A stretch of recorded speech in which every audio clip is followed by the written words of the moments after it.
opinião dos nossos convidados é de inteira responsabilidade deles e não corresponde necessariamente à linha editorial da Brasil Central. Olá para você que nos acompanha, muito obrigado pelo carinho da sua audiência. Estamos começando mais um TBC Debate, em busca do argumento perfeito, pegando fogo, com a sua importante participação por meio do YouTube da TV Brasil Central, que tanto cresce. Já são mais de 365 mil inscritos. Você que ainda não se inscreveu, dê o joinha, acione as notificações e tem acesso a um conteúdo de muita qualidade, de muita informação. Uma dessas informações, amanhã será o 7 de setembro, com Lula, sem Bolsonaro. Terá um grande público, uma grande movimentação. Na época do Bolsonaro, centenas de milhares de pessoas estavam nas ruas de todo o Brasil, em Brasília, enfim. Como será esse 7 de setembro? O ministro Flávio Dino deu uma declaração muito polêmica. Disse que a Polícia Federal está a serviço de Luiz Inácio Lula da Silva. E aí depois ele completou do Brasil. Enfim, como interpretar as palavras do polêmico ministro Flávio Dino? A gente vai falar também do aniversário, né? Aniversário trágico aí da facada em Jair Bolsonaro, 5 anos. Comigo, os maiores analistas do Brasil, 2 gigantes, 2 pesos pesados do debate. Oséias Varão, ele que é ex-vereador e advogado. Seja muito bem-vindo, Oséias. Agradeço, Rafael, por mais uma vez participar aqui do TBC Debate. Quero cumprimentar o meu oponente aqui na bancada, o Eulerivo, os nossos telespectadores e internautas. Eulerivo, ele que tem o comunismo na veia. Tudo bem? Seja bem-vindo. Obrigado, Rafael. Mais uma vez eu elogio aqui a TBC pela democracia, pela liberdade. É um prazer estar aqui, fazer esse debate. Muito bem, sem perder tempo, a 360 por hora, vamos lá com a nossa pergunta do dia sobre o dia 7 de setembro.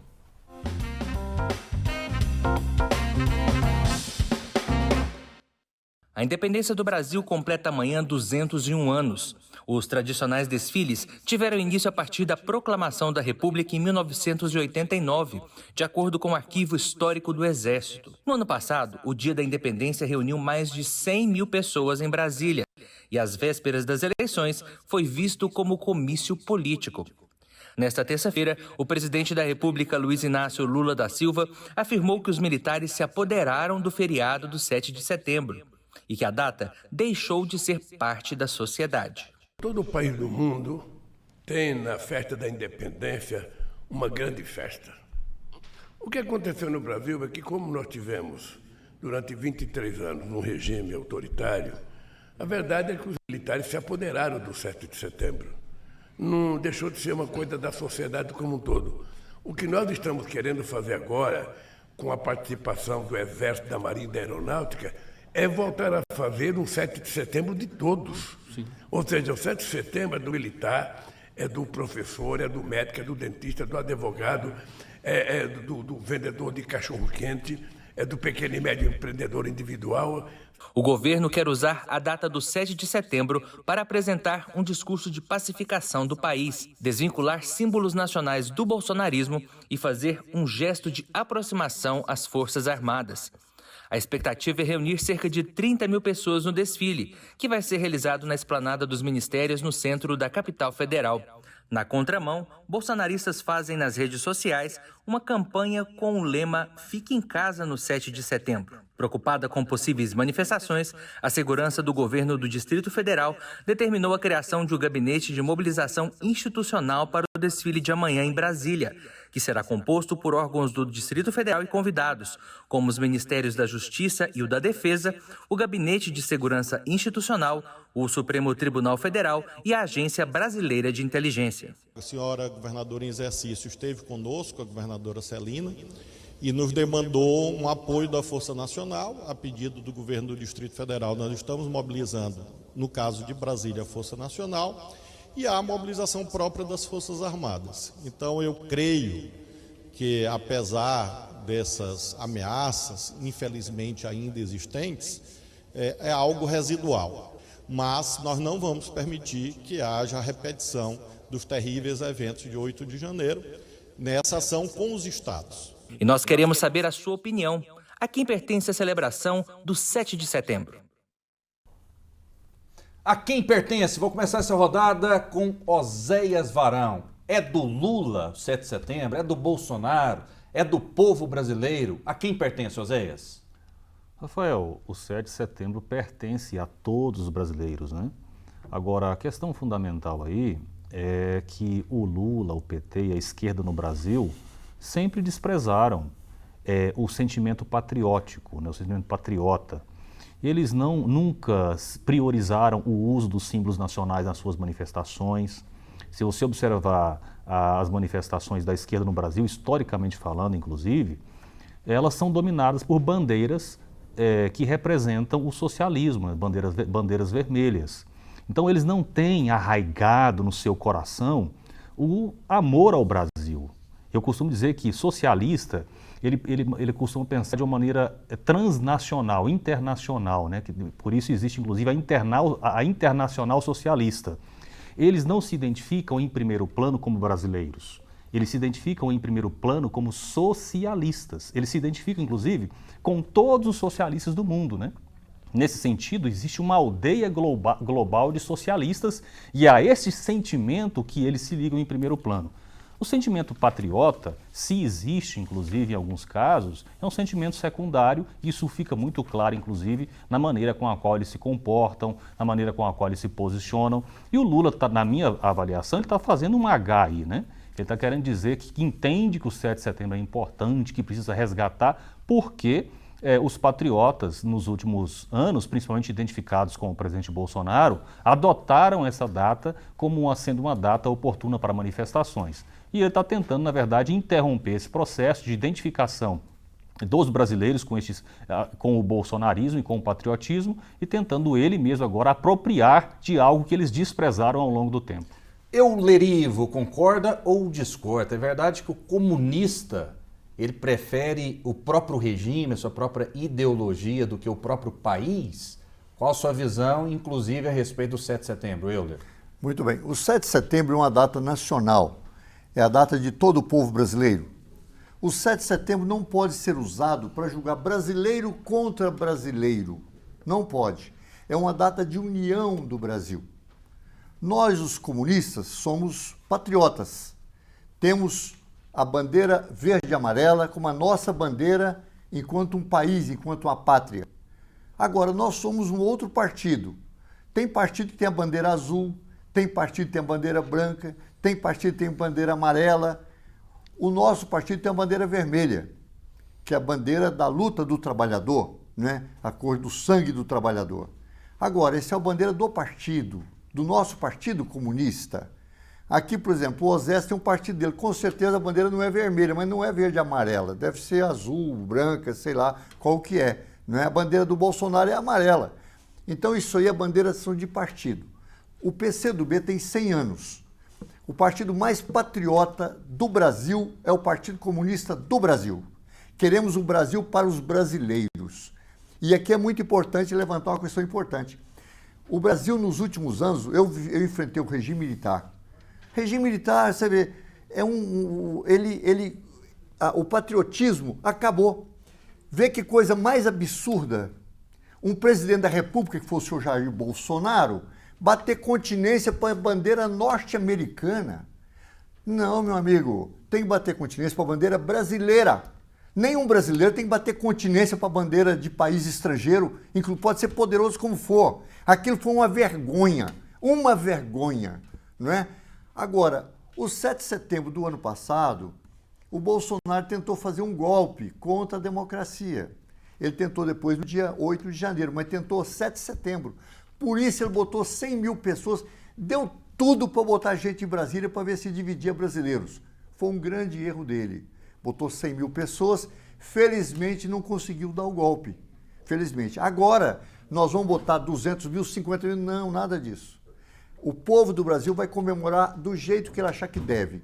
pode ir nas manifestações, pode ficar em casa, pode fazer a sua festa particular.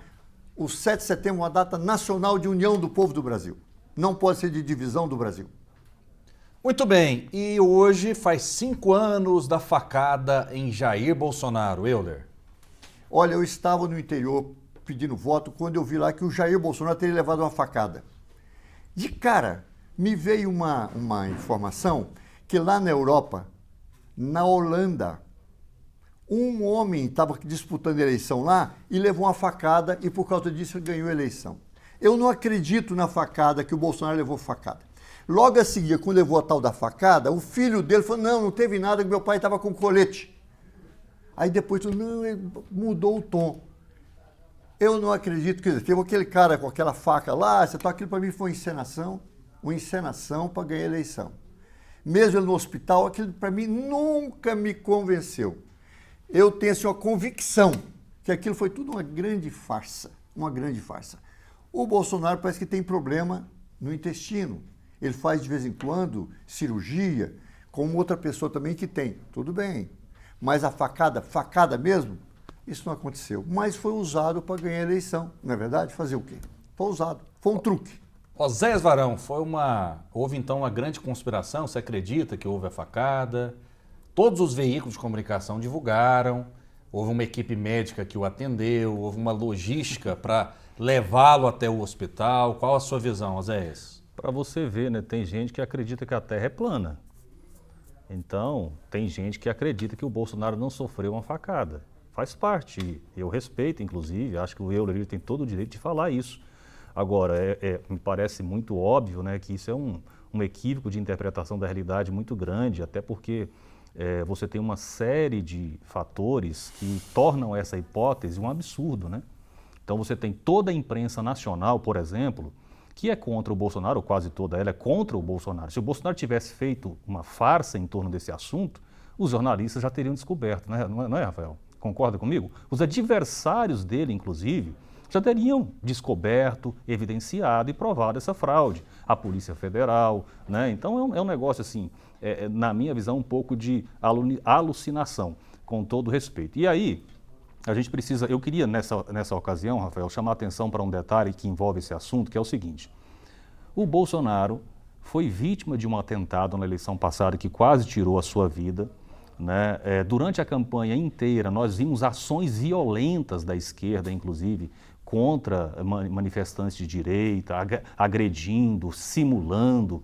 E é incrível que mesmo o Bolsonaro, tendo ele sido a vítima de um ato odioso, violento como esse, boa parte da imprensa nacional conseguiu vender a ideia de que este homem que foi vítima é que é o violento, é que é o agressivo. Isso, na minha avaliação, é uma maldade muito grande, é uma alteração da realidade muito grande e é uma manipulação da opinião pública muito grande. Então, que fique o registro, né, do meu repúdio a essa inversão da história, né? A inversão da verdade. É aquela mentira que se repete, até que diante de muitas pessoas comece a parecer verdade. Então, a vítima de uma monstruosidade, eles tentam transformar no monstro. E isso é, evidentemente, um absurdo. Mas, Oséias, veja você. Bolsonaro inventou que a história da facada para não ir em nenhum debate. Toda a proposta dele é contra o povo. Tudo foi contra o povo. Bolsonaro disse que ele precisa matar 30 mil pessoas no Brasil. Tem que matar. O projeto dele é a arma, é matar. Ele disse que comeu uma carne de índio, que ele foi lá e participou de um... Quem gosta da violência e ameaça o tempo todo é Bolsonaro. É a turma do Bolsonaro. Quem diz que a Terra é plana é a turma do Bolsonaro, não é? Então isso aí é uma verdade. O site da Terra é plana não é bolsonarista. Então você vê, é uma coisa ridícula, mas é assim, não é? Então, Oséias, tem que ver, o Bolsonaro de fato, nós temos que admitir, não adianta fazer propaganda do Bolsonaro. É um cara violento, um cara que só enaltece a violência, para ele tem que ser tudo no pau, entendeu? Então isso aí, ele disse, por exemplo, para uma deputada, ele falou, olha, eu não vou te estuprar, porque você é feia. Quer dizer, esse tipo de gente, esse é o presidente da República, é uma vergonha, não é? Então ele diz que eles querem o mito, o imbrochável. Esse tipo de conversa não faz parte não é o perfil de um presidente. Agora, a questão da facada, você há de ver, olha aqui hoje, nós estamos em 2023. É questão de tempo, tudo isso virá à tona, não é? Essa facada foi de ganho uma grande farsa, isso aqui é. Muito bem, e tem também a ex-primeira-dama Michele Bolsonaro postou hoje nas suas redes sociais um vídeo relembrando o atentado sofrido por Jair Bolsonaro, que hoje completa 5 anos. Tem som, produção? Tem áudio aí? Não tem não tem áudio não, é só um vídeo nesse momento. Ela aparece ao lado de Jair Bolsonaro, né? Jair Bolsonaro ali acamado no hospital. Bolsonaro que foi atingido em Minas Gerais durante a campanha eleitoral de 2018. Lerivo, Rafael. Osés Varão, pois não. Essa tese, né, de alguns, de muitos da esquerda, inclusive, de que não houve facada, ela não seria uma grande teoria da conspiração e não teria que envolver gente demais, porque a mentira é muito frágil e a verdade ela é sólida. Para você armar uma mentira desse tamanho, dessa magnitude, você teria que fazer um complô entre equipe médica, Polícia Federal, a multidão, o próprio Adélio Bispo, que até hoje está preso, a Polícia Federal, a imprensa. A imprensa, eu não digo, a imprensa filmou lá, que teve, na minha opinião, teve ali envolvimento de pessoas da Polícia Federal, aquele Adélio, tudo isso é uma armação. Digamos, o Bolsonaro no hospital lá, isso é tudo encenação. Aquela facada foi uma grande encenação, para ele não fazer debate, para não ir debate, coisa nenhuma, não é? Agora, inclusive eu levanto aqui, quando acabou de fazer a facada, na hora, eu estava no interior aqui, em Umas, numa campanha eleitoral, eu vi, de cara, eu lembrei do fato acontecido lá na Holanda, onde um candidato levou a facada de fato, ele estava lá embaixo e ele ganhou. Aquele jornalista, o Wack, esqueci o nome, que era da Globo e saiu, você deve saber o nome dele. Esse cara até lembrou isso, inclusive, também. Não é verdade? Lembrou isso aí. Então, esse tipo de armação, o Kennedy, por exemplo, o John Kennedy. Eles mataram o Kennedy morreu mesmo, não é? Quem matou o Kennedy? Foi a armação ali. Prenderam aquele Lee Oswald, dizendo que ele tinha matado o Kennedy. Aí, sem ter prova nenhuma, chegou o Jacques Ruby na frente da televisão e matou o Lee Oswald. Depois eles mataram o Jacques Ruby. Acabou aquela história, quem foi que matou o Kennedy ali. Olha, eu não acredito nisso, né? Por mais que bota fotografia de hospital, tudo isso aí para mim é uma grande farsa. O senhor acredita que o homem foi à Lua? Claro que acredito. Acredito que foi à Lua. Eu estava, inclusive, na China, em 69, o Ho Chi Minh havia morrido, e eu estava na China, quando o nosso professor da Academia Militar levantou, o homem ontem, os americanos ontem desceu na Lua. Eu não vi a cena, eu vi a cena 6 meses depois, no Brasil. Porque eu estava em julho, foi em julho isso. Não pode ter sido uma grande conspiração também? Não foi. Já provado que não foi. Já foi levantado que teria sido, aquela bandeira movimentava lá, já foi levantado muita tese, não é? Agora, ao que tudo indica, o homem foi de fato à Lua. Não há nenhum elemento para que justifique um grande complô, uma grande conspiração, Osés. Qual é a sua visão? Pois é, para a gente partir para um próximo assunto. Eu quero só voltar um pouquinho aqui numa fala do Euler, que eu acho que evidencia bem um aspecto que é preocupante, que é o seguinte: o Euler disse assim, olha, bolsonaristas são terraplanistas, não foi isso que ele disse? Bolsonaro, alguma coisa assim. O site é do pessoal isso do Bolsonaro. Aí eu perguntei para ele assim, ô Euler, quem é bolsonarista que é terraplanista? Aí sabe o que ele fez? Ele disse assim, olha, o autor de um site terraplanista é bolsonarista. E o que isso quer dizer? Nada. Por quê? E aí eu quero mostrar isso para você perceber o tipo de artifício que a esquerda usa em termos de narrativa e construção de mentiras. O fato de existir um bolsonarista que trafica quer dizer o quê? Absolutamente nada. O fato de existir um lulista que estupra alguém, isso quer dizer o quê? Absolutamente nada. Agora, procure entre as lideranças políticas brasileiras de direita, procure entre todos os grandes influenciadores da direita no Brasil, quantos deles são terraplanistas? Nenhum. Né? Eu me considero um influenciador bolsonarista e eu repudio, acho ridículo, inclusive, essa ideia terraplanista. Mas eles tentam o tempo inteiro nos ridicularizar, tentando impingir a nós, atribuir a nós essa pecha. Isso se trata, na minha visão, de manipulação descarada da opinião pública. E as pessoas precisam estar atentas a esse tipo de situação.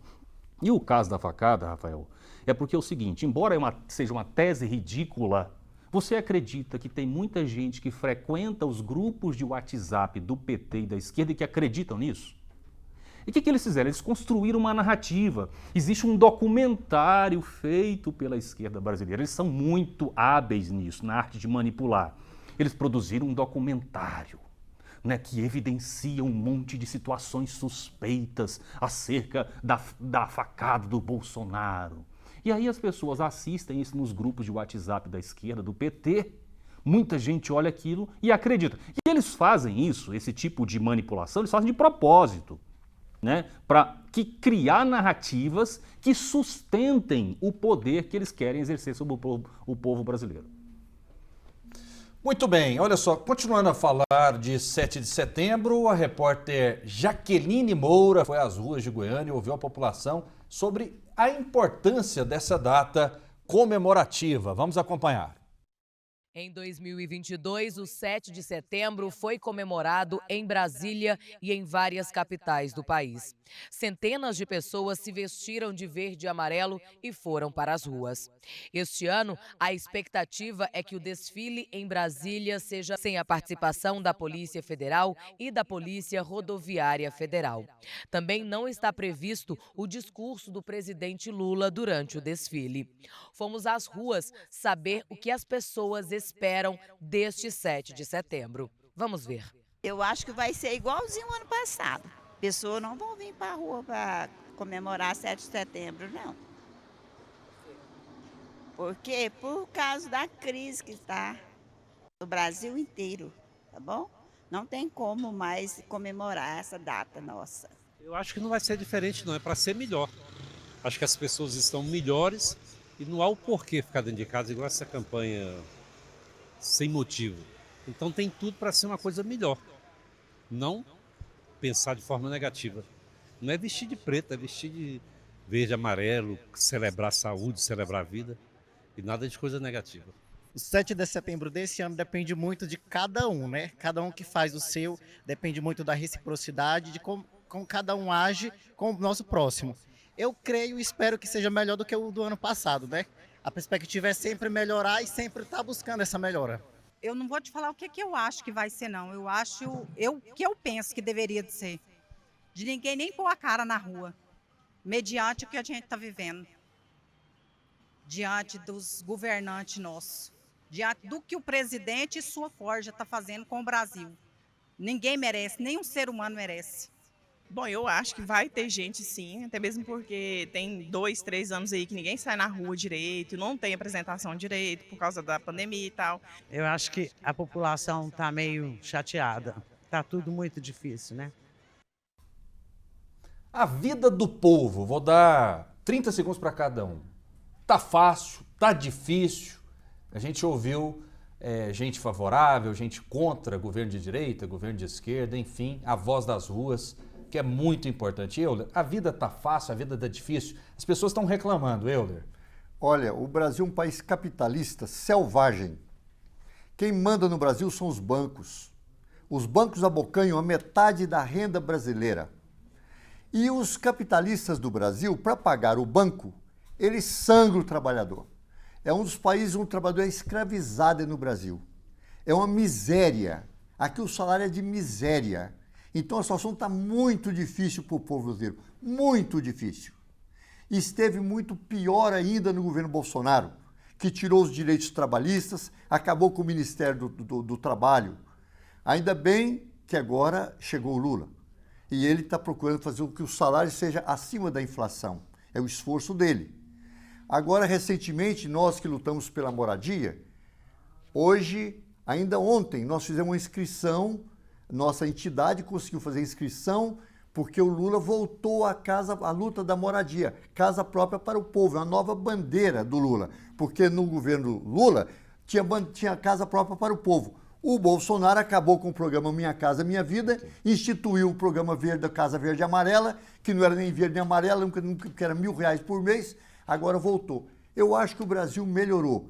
E está bom? Não. Está péssimo, que o Brasil é escravo de banco. Enquanto o povo do Brasil não revoltar e acabar com essa escravidão dos bancos contra o nosso país, não vai melhorar. E aqui é escravizado o trabalhador, e até a burguesia brasileira tem que pagar o quinhão lá para o banco. Só que ela arranca do trabalhador para pagar para o banco. Então é pior ainda. É um dos países que tem o imposto, é o mais alto imposto do mundo, é o Brasil. Quem é que paga? O pobre. O rico não paga, paga pouco.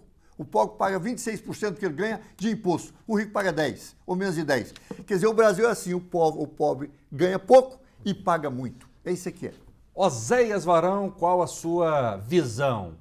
A vida tá difícil. Por que a vida tá difícil para as pessoas mais humildes, Oséias? Rafael, eu quero parabenizar aqui a TVC, porque eu fico até assim... Meu Deus do céu, olha só, o que vocês fizeram aqui a gente não vê em grande parte da mídia brasileira, que é mostrar, entrevistar pessoas falando ponto de vista diferentes sobre a mesma realidade. Você percebeu que vocês fizeram esse trabalho e vocês estão de parabéns, que isso aqui é fazer jornalismo? Né? Ouvir os dois lados. Eu não vejo isso acontecer na Globo, por exemplo. Então a TBC está de parabéns. Agora, eu queria destacar um ponto que a matéria relatou aí, Rafael, que é o seguinte: o Lula não vai discursar. E você sabe por que o Lula não vai discursar? É pelo mesmo motivo que ele não está viajando no Brasil. Medo de ser vaiado. É isso, né? E aí, o que acontece? De fato, hoje o Brasil está, na minha visão, eu torço, inclusive, para que eu esteja equivocado, porque eu amo esse país e quero que ele seja bem-sucedido. Agora, na minha visão, o Brasil está numa rota rumo ao precipício. O Brasil está afundando. O Brasil hoje está sem governo. O Lula não tem direção para o país. É preciso deixar isso claro. O Lula não consegue consolidar uma maioria no Congresso. O Lula não sabe que tipo de país ele quer construir. Ele está com um monte de ideias. O Rafael é impressionante. O Lula, me perdoe, mas ele não parece estar sob domínio das suas faculdades mentais. Ele fica falando todos os dias uma besteira, uma após a outra. Eu creio que deve estar na pauta, não sei, aquela história dele falar que os votos dos ministros do Supremo Tribunal Federal têm que ser secreto. De onde o Lula tirou isso? Ele não está certo da cabeça. Então nós temos hoje um presidente que não tem direção para o país e não sabe onde quer levar o país e não sabe como fazer isso. Então, a consequência inevitável é que o nosso país tende a afundar nos próximos meses. Ok, mais uma informação para o debate durante a solenidade de encerramento do 61º ciclo dos cursos de formação profissional da Polícia Federal. O ministro da Justiça, Flávio Dino, disse que a PF está a serviço da causa de Luiz Inácio Lula da Silva. Vamos acompanhar o que ele falou. E eu quero garantir ao senhor, presidente Lula, que essa Polícia Federal, hoje, toda ela, está a serviço de uma única causa, que é a sua causa, a causa do Brasil. Nós abolimos tentações satânicas de espetacularizações, de abusos, de forças-tarefa ilegais. Tudo isso ficou no passado. Hoje nós temos uma polícia dedicada a servir a população. Grandes poderes os senhores assumem, entre os quais o menor deles é poder andar armado, mas, sobretudo, o poder e o dever de servirem bem ao cidadão, cidadã, sobretudo aos invisíveis.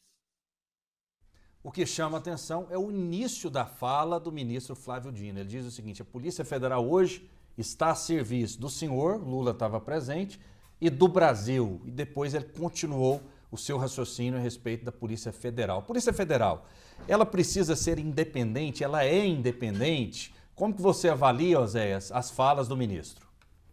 Rafael, é preciso dizer o seguinte: o Flávio Dino é um fanfarrão com mentalidade autoritária. É um homem que fala aleatoriamente, sem nenhum compromisso com a realidade ou com os fatos, né? E ele dizer que hoje a Polícia Federal não faz mais espetacularização, isso é falso. Há poucos dias atrás, a Polícia Federal deflagrou uma operação contra o filho mais novo do presidente Bolsonaro. E sabe qual o motivo? É porque ele era aluno de alguém que estava sendo acusado de um crime.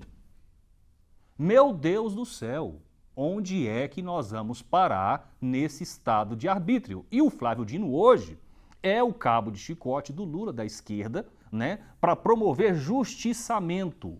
Ele está perseguindo a direita no Brasil e tentando, de todas as formas, calar, silenciar a opinião dos conservadores no Brasil. Eulerivo, essa declaração é normal, foi um lapso, é um caminho perigoso o Flávio Dino dizer isso? Olha, qual a sua visão? Olha aqui, o Flávio Dino disse uma coisa e você disse outra. O Flávio Dino disse o seguinte: a Polícia Federal está, presidente, a serviço da sua causa, a causa do Brasil. Ele disse da isso. Sua causa, vírgula, a causa do Brasil. Sim. Ele não disse, está a serviço da sua causa, presidente, e também da causa do Brasil. Não, não foram duas causas. Ele foi, está a serviço da causa, a causa do Brasil. Causa pessoal. Pode ouvir para ver. Não é e a causa do Brasil, não. Então não adianta querer torcer aqui. A Polícia Federal, ela tem que defender, no caso, a instituição, a Presidência da República, o que está a serviço do Brasil. A Polícia Federal no Bolsonaro defendia o Bolsonaro. A Polícia Federal lá no Figueiredo defendia o Figueiredo. Eu mesmo enfrentei muita Polícia Federal que defendia os ditadores na época.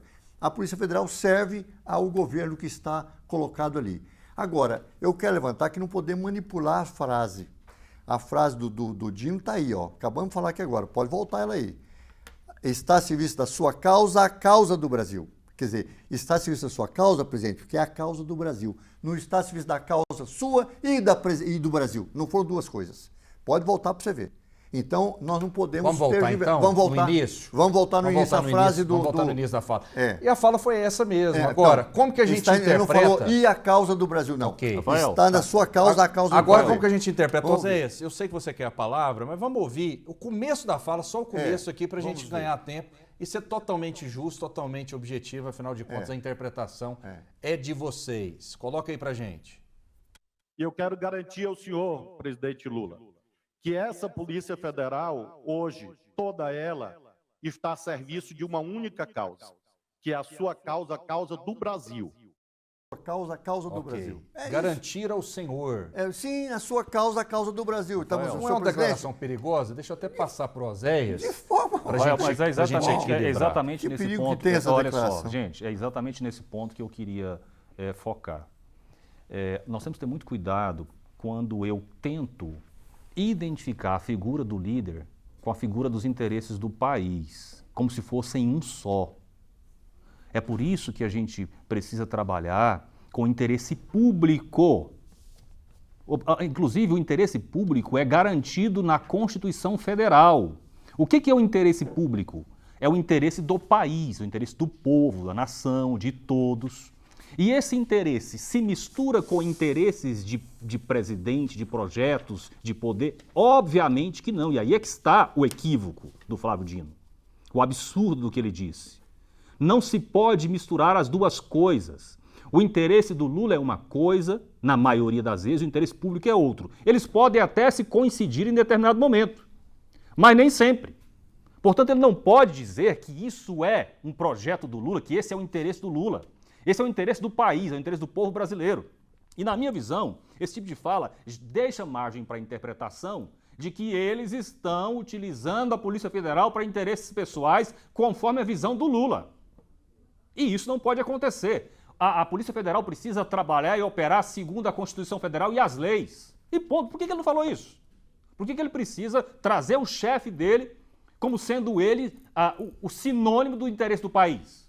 Aí é que está o erro. Ok, vamos lá então. O presidente Lula defendeu ontem que os votos dos ministros do Supremo Tribunal Federal não sejam divulgados à população para evitar animosidades. A declaração foi feita durante o programa semanal Conversa com o Presidente. Vamos acompanhar o que ele falou.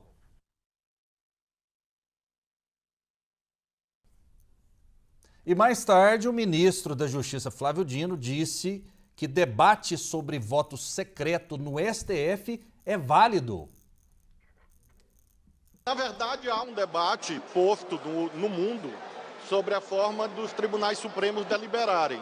E nós temos uma referência na Suprema Corte dos Estados Unidos, que delibera exatamente assim.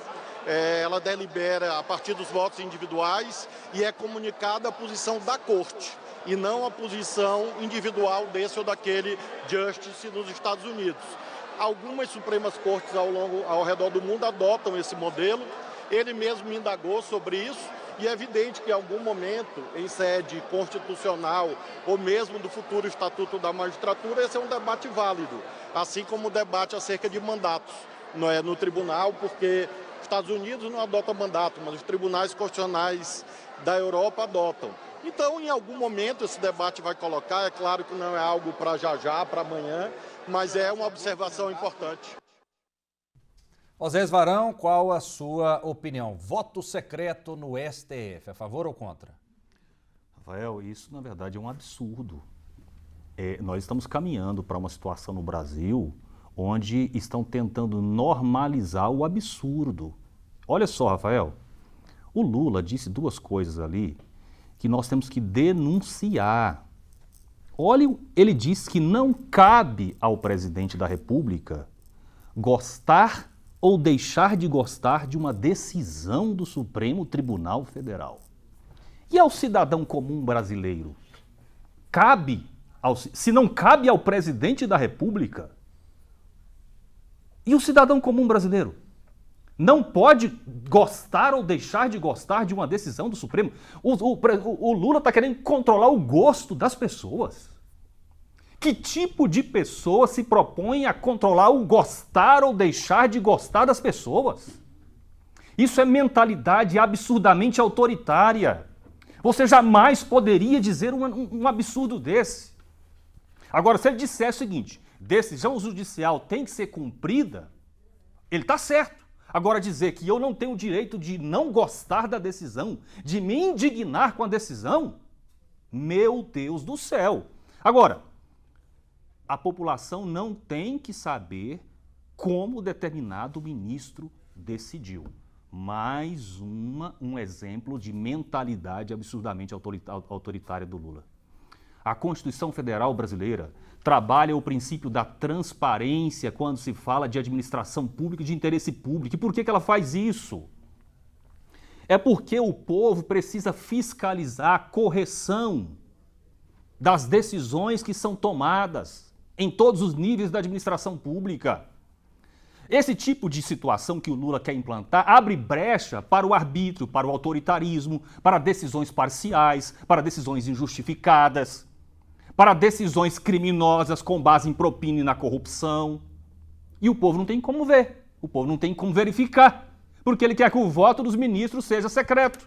E ele usa um argumento infantil. Mas daqui a pouco os ministros do Supremo Tribunal Federal não vão poder mais andar nas ruas, como ele. Ele realmente hoje não está conseguindo mais andar nas ruas. Mas não é por culpa do povo. É por culpa dele. Por culpa das decisões que ele tem tomado, das escolhas que ele tem feito. Ele tem desprezado o povo, atacado os valores fundamentais do povo. E o povo tem que ficar calado. O povo não pode não gostar. Meu Deus do céu. E aí, para completar, Flávio Dino, fanfarrão autoritário. Fake news. Eu quero saber se ele vai ser preso, se ele vai ser processado por essa fake news que ele acabou de falar. Porque de ontem para hoje, todos os jornais estão colocando a manchete. Não é verdade que o voto dos ministros da Suprema Corte Americana é secreto. E o ministro da Justiça do Brasil acabou de dizer essa fake news. Alguém vai processar esse homem? Alguém vai... O que nós vamos fazer com isso, Rafael? Não seria o Congresso? Alguém precisa fazer alguma coisa. O ministro da Justiça mente todos os dias para os brasileiros. Esse é mais um exemplo disso, certo? E tudo continua normal. Ok. Isso precisa parar, gente, pelo amor de Deus. Euler, qual a sua opinião? Os votos dos ministros devem ser secretos, devem ser abertos? Hoje existe uma TV que transmite, né, as ações aí do STF e os gastos são gigantescos. os gastos para montagem de uma TV daquela proporção também são enormes. Qual a sua visão, Euler?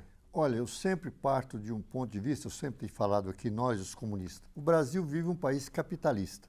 Quem manda no Brasil é quem tem o dinheiro, muito dinheiro. Manda os bancos, manda os grandes empresários. E toda a máquina estatal serve a esse Estado. A polícia, o judiciário, o parlamento, todos servem a esse Estado. As leis, tudo serve a esse Estado. Para o trabalhador tem uma lei, para o outro não tem. Então, eu não acredito em nenhuma independência de judiciário. Não tem judiciário independente, não tem essa não. Que são deuses, não são não. Por exemplo, tiraram o Lula, deixaram o Lula preso, para ele não ser eleito. Depois tiraram o Lula, que foi um desastre o Bolsonaro, trouxeram o Lula de volta. É claro que o que o povo tem, pelo menos o povo tem que controlar o voto do ministro. É um absurdo querer que o ministro vota e o povo não sabe. Tem que saber o voto do ministro. Tem que ser aberto. Não pode ser secreto nunca. Eu sou um cara que defendo o Lula desde há muito tempo, tenho uma grande admiração. Um grande desastre a frase do Lula. Sou contra essa frase do Lula. O voto não pode ser secreto, o voto do ministro. Tem que ser aberto. Todo mundo tem de conhecer. Até para saber, porque eu volto a levantar, na minha opinião, não tem justiça neutra. Ela defende os poderosos no Brasil. Então, eu acho que o voto tem que ser aberto. É verdade que o Lula não está podendo andar na rua, que o povo não deixa, abraçando ele. Viu, Zé? O contrário, abraçando ele, não deixa, tem que ter para trabalhar, não pode nem andar na rua, de tanto que ele é abraçado. Okay. O Lula, agora, se o mundo inteiro debate o voto secreto, eu diria, os capitalistas, os poderosos, os bancos, estão louquinhos para que o voto seja secreto. Que eles podem fazer as maiores arbitrariedades de forma secreta.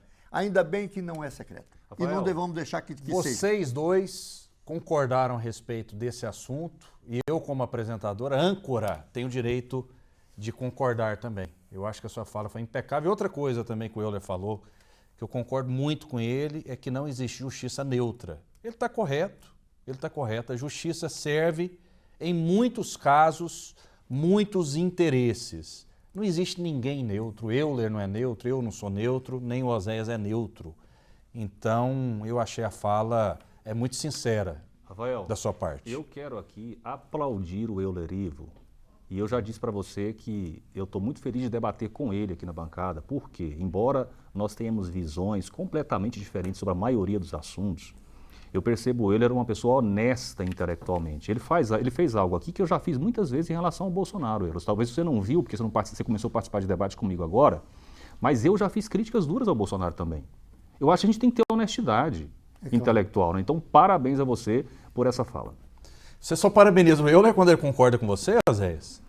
Não, eu parabenizo ele, inclusive, olha só. Eu não resisti, Oséias. Não, mas olha só, se você observar o contexto da minha fala,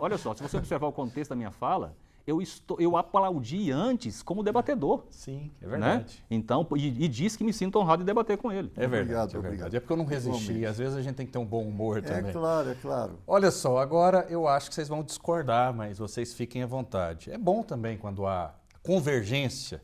O ministro do Supremo Tribunal Federal, Dias Toffoli, decidiu anular todas as provas obtidas contra o presidente Lula na Lava Jato. Toffoli acatou a argumentação da defesa do petista, segundo a qual as provas obtidas a partir dos sistemas utilizados pelo Departamento de Operações da Odebrecht foram produzidas ilegalmente. Na decisão de hoje, Toffoli também determina que a Polícia Federal apresente em 10 dias o conteúdo integral das mensagens apreendidas na operação da Polícia Federal, de todos os anexos e sem qualquer espécie de cortes ou filtragem, e que o material seja disponibilizado às defesas de Lula e de outros réus condenados com base no acordo de leniência da Odebrecht. Toffoli também afirmou que foi armação a prisão de Luiz Inácio Lula da Silva. Vou começar essa rodada com quem o Euler escolhe. Quem que a gente começa? Com você ou com Oséias? Você decide. Você, então. Você começa essa rodada. Olha, Toffoli tem razão ou não? Eu diria o seguinte, o conteúdo da decisão do Toffoli é correto, porque essa Lava Jato, isso é uma armação que foi feita por aquele Moro. Moro é um agente do Serviço de Informação norte-americano, da CIA. É um grande bandido brasileiro. Ele e esse Dallagnol venderam o Brasil, reuniram lá com os Estados Unidos para acabar com a prisão, quer dizer, para prender o Lula e impedir que ele fosse candidato. Mas você tem provas disso? Agora, já está divulgado, o tribunal já está levantando, acabou o próprio ministro Toffoli está acabando, anulando as provas.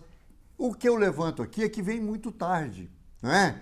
Depois que a pessoa morreu, aí você fala, nossa, mas foi entendeu? O Lula foi preso, perdeu a eleição lá, e o tribunal podia ter se liberado o Lula. Você vê, teve um ministro, quando o Lula estava preso, teve um ministro que liberou o Lula. Ele acabou de liberar o Lula, está ligando a televisão, estava o Globo News lá, a Globo ficou toda excitada. A Globo que estava querendo manter o Lula preso ficou louca, não é? O Lula estava na Espanha, ou Portugal, o Lula não, o Moro. De lá, indevidamente, ele mandou a ordem para manter o Lula preso, etc. Tal.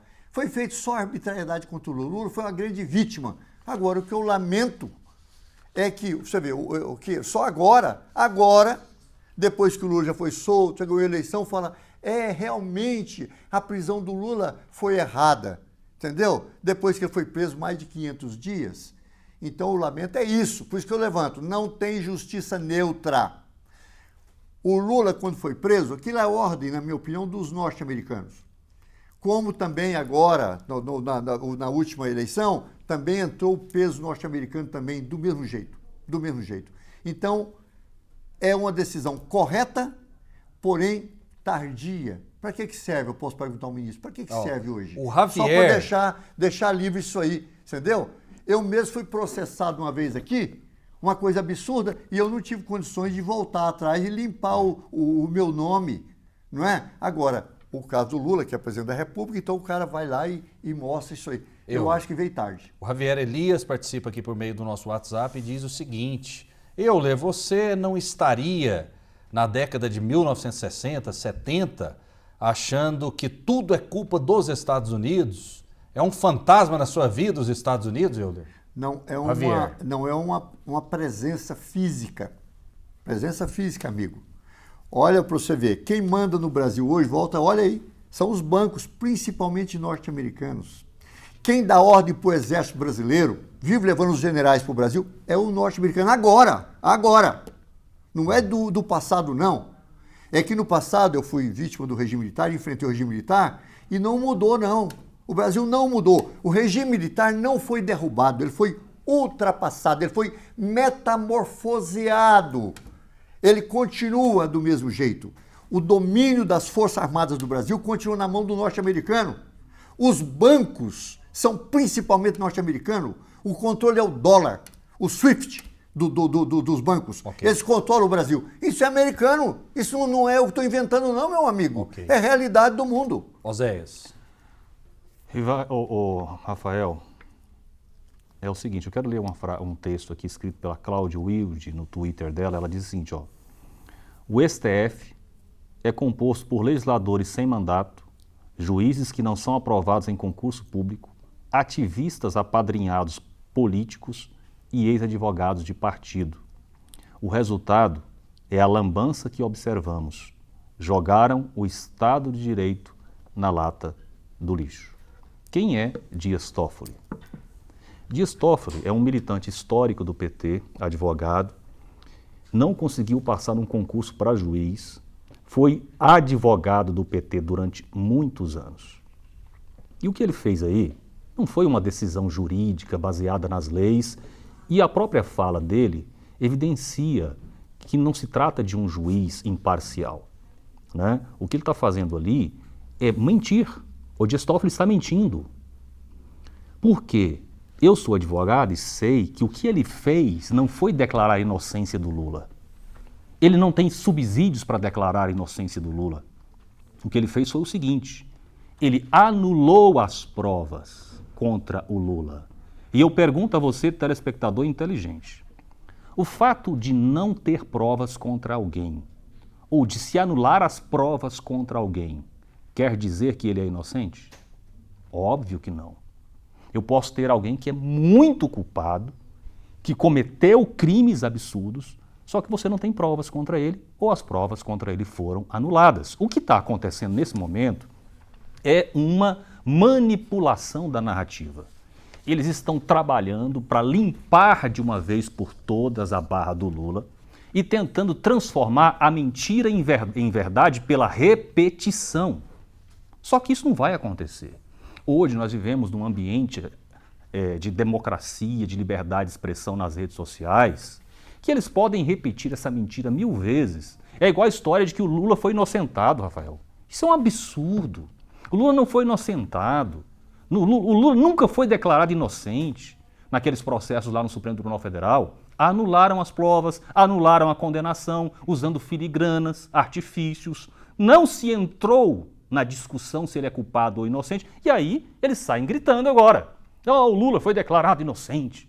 Isso não é verdade, é apenas manipulação.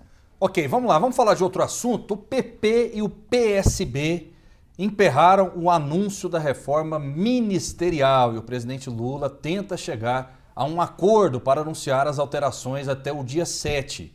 A expectativa é que o petista reúna com o vice-presidente Geraldo Alckmin, do PSB, e com o líder do PP na Câmara dos Deputados, André Fufuca, para tentar uma solução.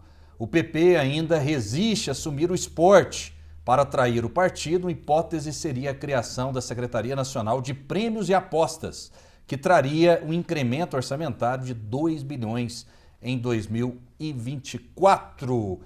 Lerivo, você não acha, você que fala tanto da questão dos bancos, dos juros altos, que o atual governo federal, como muitos outros presidentes, está vendendo o Brasil, o atual governo federal está vendendo o Brasil para o Centrão, para partidos políticos. Essa fórmula dá certo ou não? Qual a sua visão? Lula está certo ou está errado? Olha, o Brasil, o Lula, hoje, para aprovar qualquer projeto a favor do povo, ele tem que passar pelo Congresso Nacional. Quem tem que votar são os deputados. Lamentavelmente, a população do Brasil votou em deputados que não têm compromisso com o povo. Se você for ver para o Senado do Brasil, ali não tem um trabalhador, ali não tem um lavrador, não tem um operário, lá só tem banqueiro, grandes proprietários que votam a favor deles lá. Esse pessoal quer mandar nos ministérios. Se não é aprovado por eles, a lei não funciona. Não funciona. Não é o que você faz. E eles querem ministério, quer ministério, quer ministério. Você vê hoje, por exemplo, o Brasil, o Banco Central tem lá um presidente que o Bolsonaro botou e botaram uma lei. O Lula não pode trocar ele até metade do seu governo. Ele está cobrando o juro mais alto do mundo, é o do Brasil, o Banco Central. E o Lula está imobilizado. Então o Lula está tentando negociar com o Centrão. Eu tenho assim, uma grande aversão a essa volúpia do Centrão que sempre mandou no Brasil. Eu acho que tem que ser um pouco mais duro na relação com o Centrão. Porque, se necessário, eu defendo mobilizar a população. Leva a população. Já o Lula acha que deve conversar, que não tem jeito da mobilização. É uma situação muito difícil, porque se os deputados não aprovarem, a lei não é aprovada. Não tem benefício, não é? Então, o juro, por exemplo, o juro tão alto, não tem jeito de baixar o juro? Um absurdo. E aí os caras não votam, não votam para mudar o Banco Central. Como é que você faz? Então, o Lula está tentando fazer isso. Eu acho um abuso. Inclusive, eu fiquei preocupado, principalmente por causa da Caixa Econômica Federal. Porque falaram que o Lira, que é o chefe do Centrão, queria a Caixa Econômica Federal para ele, é quase que para o CPF dele. Ele pode poder nomear 12 diretores da Caixa Econômica, são 12. Nomear o presidente da Caixa e 12 diretores. A luta da moradia que eu defendo precisa muito da Caixa Econômica Federal. A Caixa Econômica não pode ser um banco normal, igual aos outros bancos particulares. E eles querem transformar isso aí. É uma situação difícil e perigosa para o Lula. Uma situação difícil. E o povo tem que aprender a votar no Congresso, viu? Tem que aprender a votar. Oséias Varão, eu interrompi porque são tantos assuntos, eu tenho que equilibrar o tempo. Diga, Oséias. Rafael, sabe o que está acontecendo? O Lula está desesperado. Por quê? Porque ele não tem conseguido consolidar uma maioria no parlamento brasileiro. Mesmo distribuindo a maior quantidade de emendas da história para os parlamentares. E você sabe por que o Lula não tem conseguido constituir maioria no parlamento? É por uma razão muito simples. Deputados precisam de voto. E aí o que acontece? O deputado volta para sua base e vê o povo indignado e reclamando, na sua grande maioria, acerca do governo Lula. Aí o deputado volta para lá e pensa, meu Deus do céu, se eu ficar aliado a esse governo, eu vou queimar meu filme. E o que está acontecendo é o seguinte, os parlamentares, na grande maioria, o Centrão em especial, estão vendendo o voto a conta-gotas, estão vendendo o apoio ao governo por votação, o que está deixando muito caro para o Lula governar. Porque ele não tem sustentação em grande parte da população e, portanto, os parlamentares ficam com medo de embarcar de maneira definitiva no governo e queimar o seu filme. É isso que está acontecendo, essa dificuldade dele, esse desespero de abrir mais ministérios para ver se consegue agregar mais alguém, apesar de já ter aumentado em mais de 10 o número de ministérios em relação ao governo Bolsonaro, é porque o Lula não tem conseguido governabilidade. Ok, vamos fazer uma rodada rápida aqui com o nosso público, a gente agradece demais essa audiência tão grande. Eles são cínicos, estão aproveitando o momento favorável a eles, vão jogando no ar o que querem para incutir na mente do pessoal deles, que são desinformados em sua maioria, de que o descondenado é inocente. Por outro lado, o descondenado vai sendo assessorado e vai falando coisas absurdas para ver se cola. Renan Faison, da Bahia, dando esse depoimento. Mais participações? Rafael, boa tarde. Sou o Paulo Sérgio, do Jardim América. Já que o senhor Eulerivo duvida da facada, pergunte a ele se o Lula mandou matar Celso Daniel. É a pergunta do nosso telespectador. Não vamos entrar nesse mérito agora, né? A gente registra aqui porque a gente tem a liberdade de expressão na veia. Tem gente aqui reclamando do sinal, você tem que falar a cidade, né? A TV Brasil Central hoje que pega no Brasil inteiro. Francisco, muito obrigado pela sua audiência e pela sua participação. A Miriam Dourado também reclamando do sinal e a gente lê aqui mesmo, né? O sinal precisa melhorar sempre. Eu sou um dos responsáveis, porque eu sou diretor aqui da televisão, nós estamos tomando providências. Tem lugares de Goiânia que assombra, né? É um termo técnico, então a gente tem dificuldade em alguns locais, mas isso tudo está sendo trabalhado, corrigido pelos nossos engenheiros que são excepcionais. Tirando o Lula, quem eles apontam para o próximo presidente? O Brasil não tem liderança, precisamos saber a opinião deles em uma palavra. O próximo presidente do Brasil, Euler, uma palavra, um nome apenas. Que não seja o Lula. Que não seja o Lula. Seria, no caso, hoje eu votaria no Flávio Dino. E hoje eu votaria na Michele Bolsonaro. Olha só, caros jornalistas, lamento darem um espaço a determinadas pessoas no debate. Deixa eu te falar, a gente tem uma honra muito grande de receber aqui o Eulerivo e de receber aqui o Oséias Varão, dois gigantes debatedores. A gente tem que aprender a ser tolerante com o contraditório. E democrata. E democrático também, a democracia está na veia. Tem muita gente que pergunta, mas por que você está fazendo esse programa? Sabe por quê? Porque daqui a pouco a gente não vai poder falar sobre política, discutir política, porque tem muita gente que acha que a polarização é ruim. Não é. Tem gente, isso é democracia, isso faz parte. Então é por isso que, na minha visão, esse programa é tão útil e tão necessário. Eulerivo, dirigente do PCdoB, Partido Comunista do Brasil, muito obrigado. Eu que agradeço e digo mais, eu acho que a televisão Brasil Central está crescendo com esses debates. Eu acho que você, Rafael, está crescendo com esses debates, viu? Isso é importante. Parabéns a vocês, parabéns a TV. E nós não vamos parar. Contra tudo e contra todos, contra a resistência, contra a pressão, a gente não vai parar. O exemplo disso é a audiência, que é extraordinária no Brasil inteiro. Só no YouTube, TBC Debate tem mais de 50 milhões de visualizações e outras dezenas de milhões no TikTok, no Facebook, TV aberta, rádio, enfim, a audiência é muito grande, graças ao nosso timagem de debatedores. Obrigado, Oséias. Rafael, a TBC é a prova de que a democracia brasileira ainda respira. Um abraço aos nossos telespectadores e internautas, obrigado mais uma vez por me convidar para participar do debate. Muito obrigado, fiquem com Deus e até a próxima.